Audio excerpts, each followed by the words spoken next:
Hi, this is Dr. David Stoker, board-certified plastic surgeon in Marina del Rey, California. Today, I wanted to talk to you with our team about injectable fillers into the cheeks, this area here on the bony cheek area. It's a very popular procedure in our practice because it applies to patients of all different ages. Older patients benefit from a little bit of a lift in this area when you fill in the cheeks.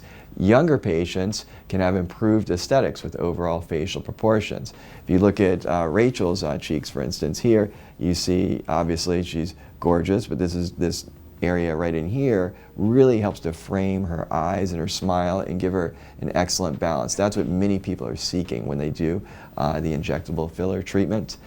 The fillers also last a long time, almost 2 years for a lot of patients.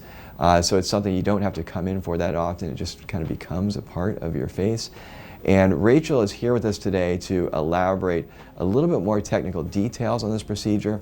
It's one of her specialties in our practice. She's very skilled at it, and I think you'll benefit from hearing this information.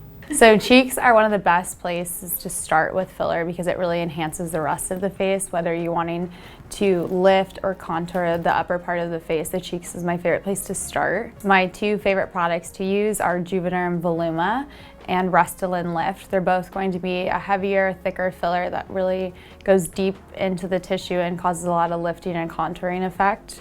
Voluma can last up to 2 years and Restylane Lift lasts up to about 18 months. The pain level for cheek filler is pretty minimal.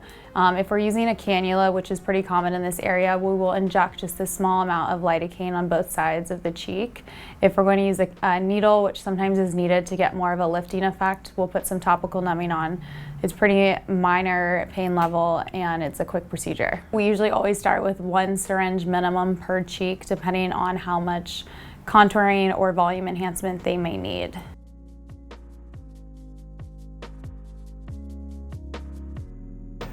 We hope you enjoyed that information on injectable filler for the cheeks. Thank you, Rachel, for sharing some of those insights. It is a common procedure in our practice, and our team is very skilled at doing this particular procedure. We hope to see you soon. Give us a call at Stoker Plastic Surgery in Marina del Rey, California. Thank you for watching. And be sure to subscribe to Stoker Plastic Surgery to see all of our upcoming and new videos, and comment and like anything you'd like to see in the future.